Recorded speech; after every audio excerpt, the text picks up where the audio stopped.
Welcome everyone to the DC Beer Show. We are at DC Beer across social media. Brandy, what are you drinking this lovely evening? Hi, Jake and everybody. I am drinking Dynasty. I know it's not March anymore, so don't hate on me. I'm drinking Dynasty's Märzen style amber lager, 6.3, clocking it in. I love the Argyle pattern on the thing. Mike Stein, it looks like visually you're in a disco right now, but I'm assuming you're not, unless you are. And if you are, I'm going to be upset about it. No, Brandy, I left the discotheque, so don't worry, you're not missing anything. I am having an Essex, an extra special bitter ale from our friends at Bluejacket.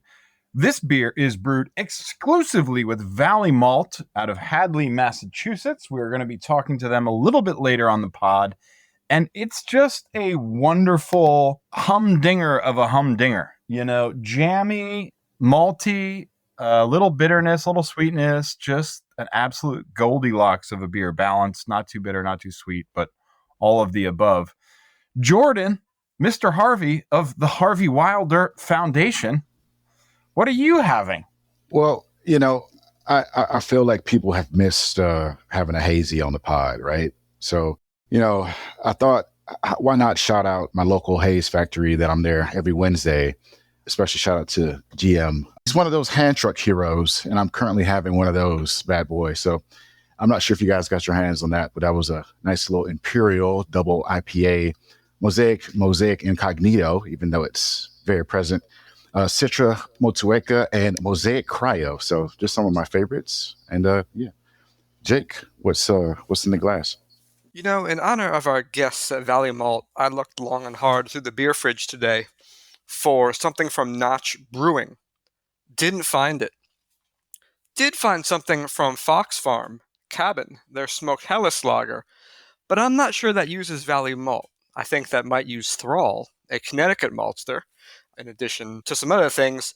And so, like Mike, I settled in on Essex, which at one point I believe was British malt, as an ESB is, Maris, Otter, and Crystal. But then, in true American fashion, we threw that shit into the Boston Harbor, and now we are using Massachusetts' very own Valley Malt. Again, it's lovely on cask. It's very nice in my glass at about 55 degrees or so. Nice prickly hop presence.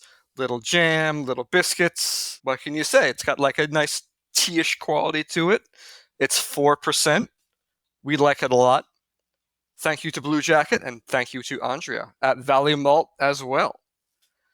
All right, we got action-packed events this weekend. Friday, today. See some DC beer folks over at DC Brau for a little happy hour. Then you're going to see some of us at a beer share. Jordan, you want to talk a little bit about that? You know, I'd love to. We've been all around the Mid-Atlantic and the DMV, and we're finally back in Maryland for another beer share. So I'm excited about that. We're going to be at one of my neighborhood pubs, I'll call it. Third Hill Brewing Company. For those unfamiliar, it's in the home of the place formerly known as Astrolab. But hey, Third Hill is in the building, and they are doing wonderful things, brewing copious amounts of beer, varieties, a scene everywhere, and loved by all beer lovers worldwide. So yeah, we'll be there. Come and see us. Bring some of your favorite mixed firm or your favorite spring patio beers, because we'll be enjoying those all beer share day. So that is going to be Sunday, 2 to 5. In between Friday and Sunday is Saturday, and there's going to be a Women's Brew Culture Club event at Lost Generation, led by Brandy. So this weekend is honestly the busiest weekend in April for DC Beer. Friday is a thing, Saturday is a thing, and Sunday is a thing. Saturday is the Women's Brew Culture Club, and we're at Lost Generation. We haven't been to Lost Generation since last year. It's been almost a whole year. It's our anniversary of Lost Gen, and I'm so excited to be back. It's from 2 to 5 or 1 to 4. I don't know. I'll look it up and I'll put it on the Instagrams for you.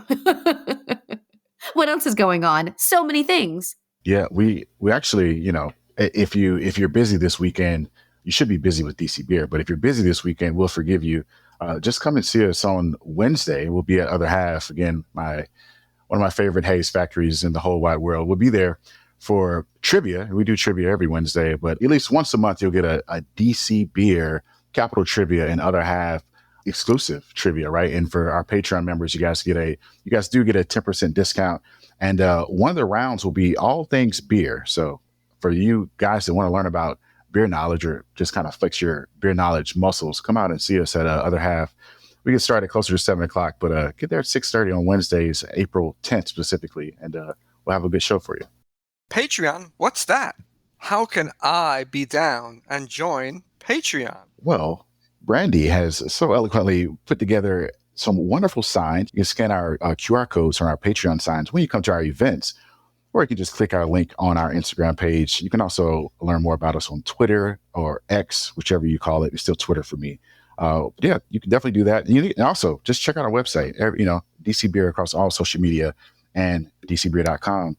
Should it be starred and favorited in your favorite browser? I want to talk about how DC Brau is the first canned NA beer, but I haven't had it. I'm curious what it tastes like, and I'm sad because Other Half has had theirs out for quite a while now, and will be packaging very soon, but miss the deadline of being the first packaged. Yeah, I'm super curious about this as well. I don't think any of us have had the DC Brau beer. I think that all of us, the four of us on this show, we've all had all NA everything at one point. I mean, Yeah. To me is good enough where like I'm at Other Half, and if I know I'm going to be there for a couple hours, I'm going to sub in all NA everything in the middle of a session and just, kind of chill out there for a bit and then go back to, say, Tall Kiwi, which I believe is still on tap. Top-notch hazy. Jordan and I just making kissy faces about Tall Kiwi. We love our Southern Hemisphere hops, folks. It's what we you're do. right in that Tall Kiwi is delicious and that you can't have, 4 of them in 4 hours, but you could have 2 of them in 4 hours and 2 and all NA everything and still feel pretty good to go, firing off the rapid response trivia answers pretty quickly. But Brandy, I actually did the same thing. For the women's panel at Other Half that I had to MC. I started out with 2 NA beers, and then my job was done, and then I just drank whatever, and then had that cocktail. Yeah. But yeah, for real, NA beer when you're at the control board, and then something when it's when the credits are rolling. But I think, Brandy, to your point, we always try to be, especially our esteemed editor Jacob Scoops Berg. First, right? We try to scoop Washingtonian and Bard and DC and DCist and all of our friends out there in the media scape. But I think the reality is whoever puts beer in can first, it looks like DC Brau is going to sort of best, quote unquote, best Other Half, if you will. Who's going to be making NA beer 2 years from now, 5 years from now, 10 years from now? Because there is market share to be gained, right? NA beer is ascending. Craft beer, beer sales nationally are down. So if we can have a Brau and an Other Half beer 2 years from now, 5 years, a Brau and an Other Half NA beer 10 years from now, I'm on board with all of that. Yeah, just one point. And again, it's not beer, but it's beer adjacent. I'm a huge Hoplark hop tea fan. And Other Half, they did a collab with them. So, they may not have canned their NA, but Other Half and Hoplark did a collab. And they canned some hop water. So I think Other Half is on the horizon of doing it. Yeah. But Brau, you guys take the cake. I'm just, I do have a can of some Other Half Hoplark in my fridge right now. I will say when it's done well, because I've had some pretty not good NA beers that I would not drink. Here's the thing. I don't drink unless I like the flavor. Like, I know a lot of people who will just drink whatever's put in front of them just to get drunk or just to drink. If I don't like the taste of it, I'm not going to drink it. I've rarely had an NA beer that I really liked. And I will say Other Half, for me, really is the best NA beer that I've had. So I'm very curious to try more and more. And I think the more they come out, the better they will be, right? For sure. No, you're not wrong, Brandy. There's just forces in the market that I find don't always bring the best product to market or have it readily available. And so what I mean by that is when Jake and I were writing this piece on non-alcoholic beer, go to dcbeer.com, check out our most recent on non-alcoholic beer. We scoped the supermarket and there were hop waters and dry hop seltzers, all of these products that are not beer, they're not non-alcoholic beer, they're hop water.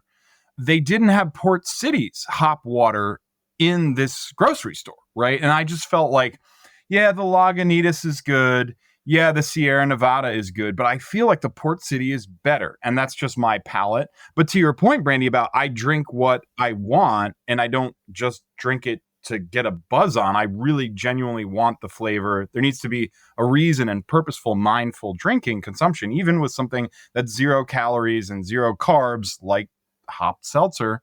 Exactly. Yeah, the Port City is the best product, but for whatever reason, I could have Lagunitas seltzer, I could have Sierra Nevada, or I forget who the third one was.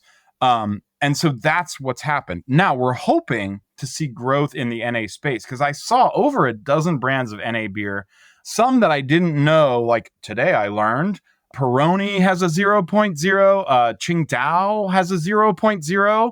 And I haven't tried either of those, but if they're better than the other half or the Brau NA beer, I mean, one, I'll be surprised. I'm biased, of course. But two, it's like the stylistically, they're going for that, light, pale beer that cuts through street food, pizza, fries, like lo mein, those foods that tend to be pretty hefty comfort food with light, crisp, highly carbonated beer, right? But maybe you want a 0.0 beer.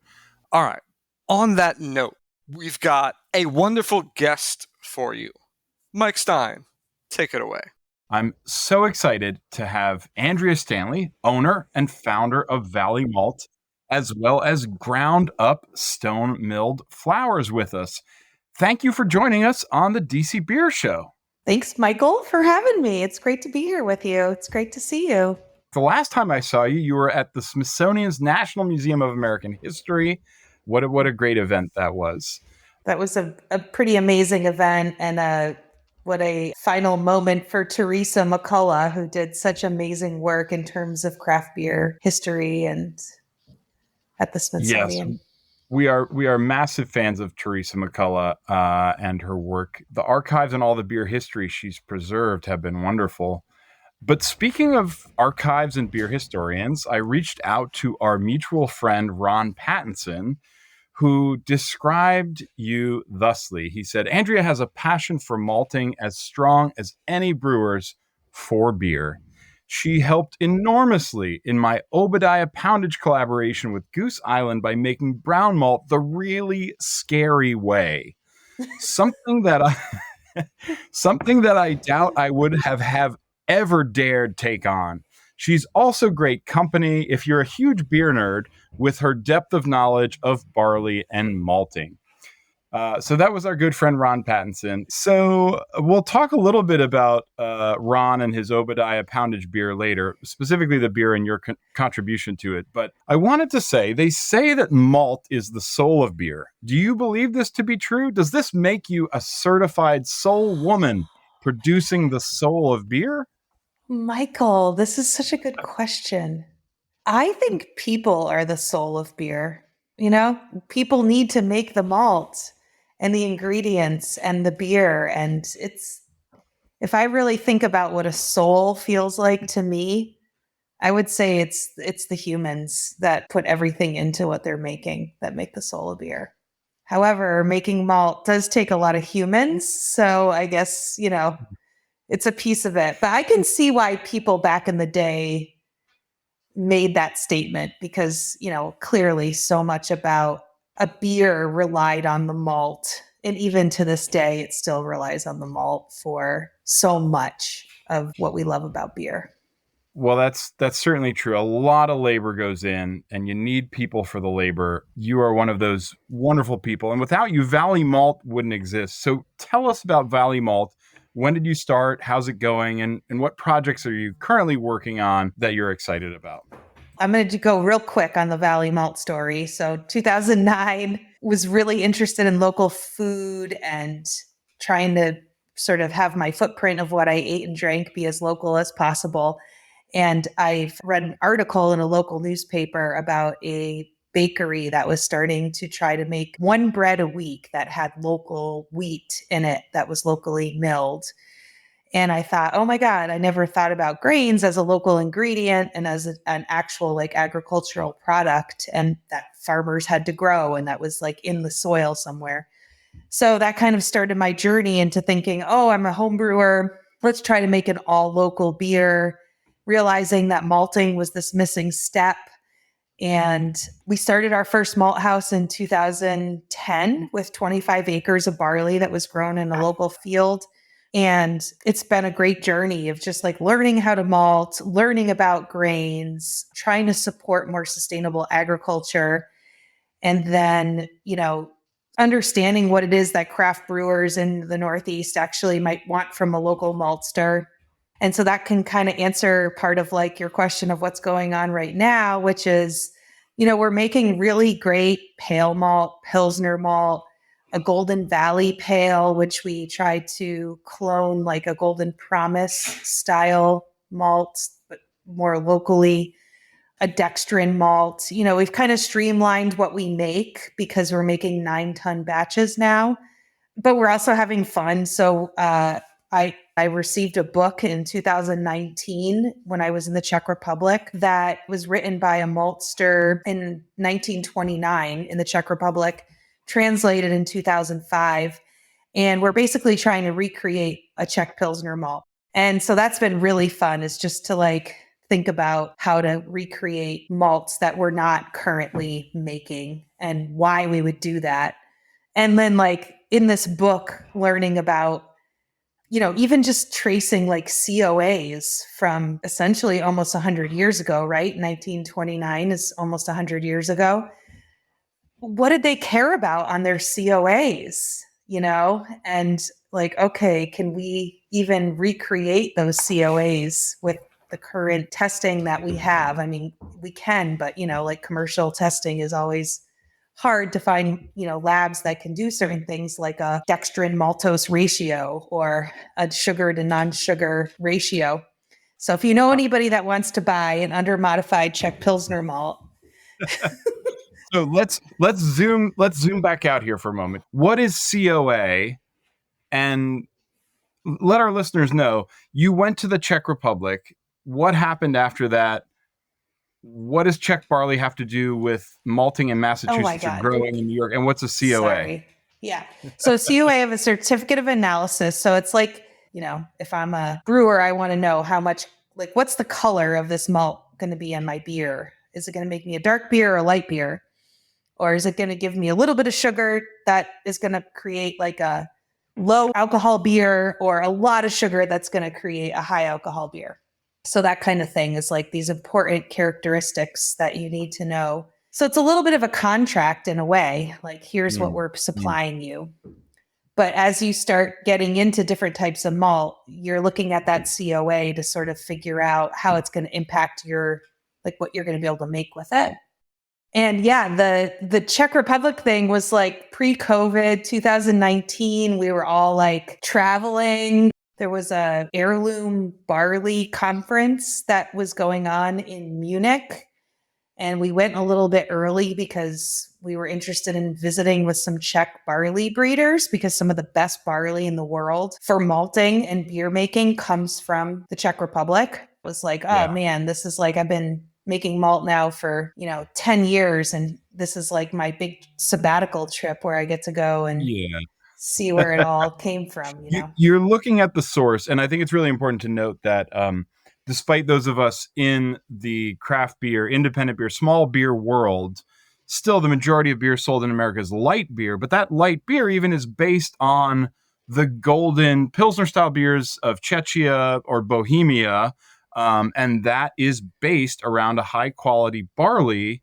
as the lore sort of goes, our barley grown in America wasn't as light as the famous Czech barley. So we used rice or we used corn and to produce. But anyways, yes, you were tracking the source. And so now that barley has come stateside, or there's some connection. Yeah. It was more just, we went to the promised land.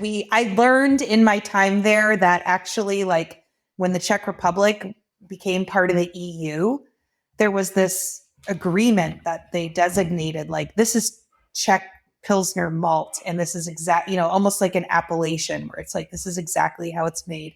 Same thing with Czech beer. It had its own sort of designation with the EU. And I was like, wow, that's really cool. Like, on a certain level, because it's so un-American on a certain level. So from a cultural standpoint, I was like, wow, that's a unified thing. Right. Well, you do something different with regards to Bluejacket. So we have the local brewery Bluejacket, who's been buying your malt for at least a year now. They recently received, I don't want to say an award, but a certificate, let's say, from you, because they've been using your malt, which supports local economies or local agronomics. Tell us a little bit about, because it's not just Bluejacket, it's everybody who uses your malt once they use enough of it. So there's the beer history nerd, which is part of me and Valley Malt. And then there's sort of the sustainability and supporting local sustainable agriculture, which is a huge part of what we exist to do. And so if a brewery like Bluejacket buys a pallet of malt from us, that supports 1 acre of sustainable agriculture, because that grain is serving as a cover crop. It's helping with soil erosion and leaching of nutrients into watersheds. So it's a really important sustainable crop that, by supporting the malting of it, you're supporting that sustainable agriculture, because otherwise it's really hard for a farmer to grow something that's sustainable if nobody's there to buy it. So Bluejacket, every time they get a pallet from us, they get a cute little card that says this pallet supported an acre of local agriculture. And then over time, they've racked up the acres so that then they get a label for their brewery that says, in 2023, we supported 5 acres or 6 acres of local agriculture. And then it could be a banner where they've supported 25 acres, 50. So over time, it really builds up. That support really has impact. Yeah.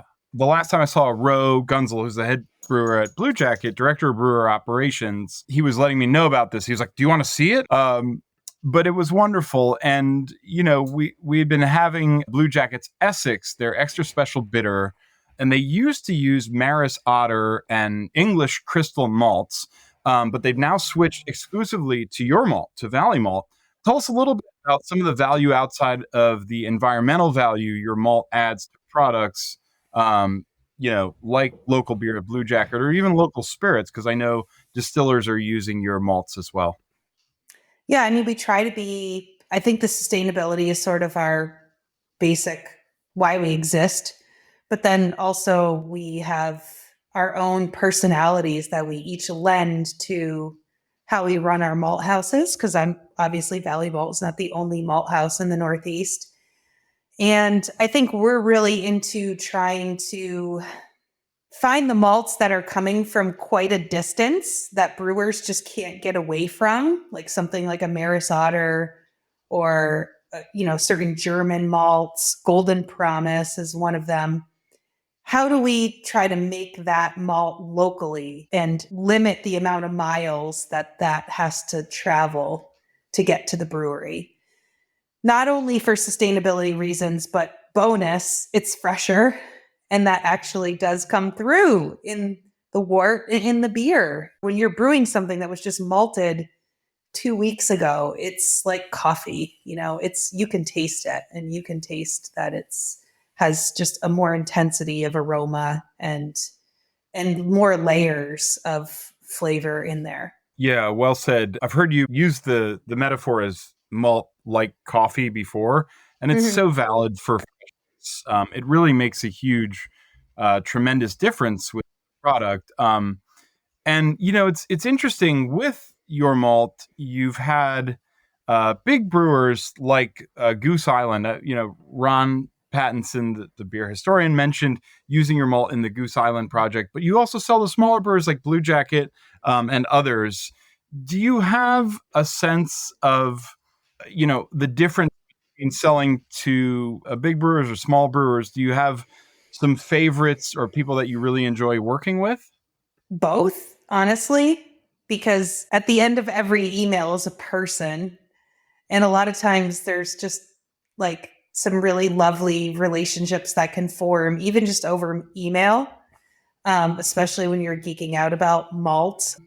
So yeah, no, I would say like I probably have certain biases against bigger breweries versus smaller breweries because we trend toward the smaller malt house, right? We're kind of the underdog. And so I think my biases are maybe more toward customers that are smaller. But also it's, it really comes down to just like the relationships and who we're working with. And like there are some bigger breweries like Goose Island where the people there are just so passionate about what they do and about, trying to recreate this historic beers, and they have the platform to be able to do that. And yeah, just the appreciation a lot of times that bigger breweries might have to be working with a smaller supplier, that relationship actually feels really great too.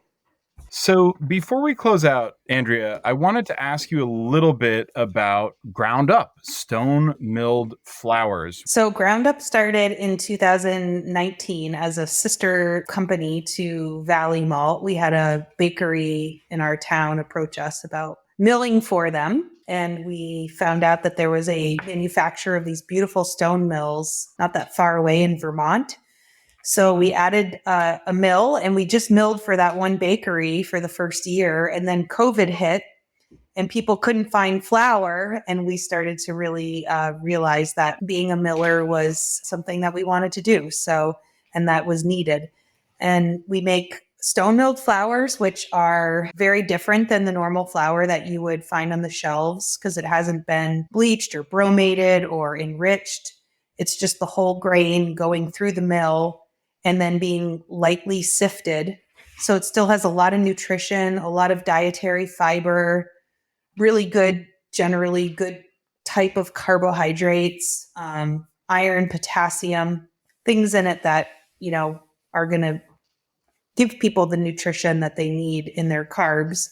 And then we just added on a pasta shop. So we're starting to make fresh pasta now out of these grains, which has been really delicious. And so, yeah, you just really get to really learn more and more about each type of grain and all the attributes of it in terms of flavor and texture. And it's kind of a fun adventure. If people are interested in cooking, baking, making pasta, I would say check out Ground Up Grain because, that's what we're trying to do is just be that local mill that is trying to express the best that local agriculture is growing in terms of grains. Andrea, thank you so much for joining us here on the DC Beer Show. You have been a wonderful interviewee. Any parting words or anything final you'd like to share with our listenership? Just that I can't say enough about how grateful I am for you, Michael, and our friendship over the years and, what you do and the platform that you give other people to be able to share what they do. I really appreciate you. Thank you so much, Andrea. Thank you, Mike, for interviewing. All right, everybody. In addition to all the events that we mentioned, we will see you out and about. The Maryland Craft Brewers Festival is coming up as well. It's happening on the 11th of May, and by that time, there could be like 6 more Vanish locations in Maryland. I just learned this week there were two Vanish locations in Maryland. I had no idea. I thought there was one. But no. Me either. Yeah. Yeah. And again, we want to see everyone come and check us out at Third Hill, and just come check out Third Hill. They make some awesome beer. And I'm not just saying that because I've had the honor and privilege to brew with them, but come check us out. And if you can't check us out, we just want to wish all of you guys nationwide and internationally happy National Beer Day. That is Sunday. Cheers. Be well, everybody. We are at DC Beer across social media. Please do not stare directly at the eclipse without protective eyewear. Be safe out there. See you this weekend.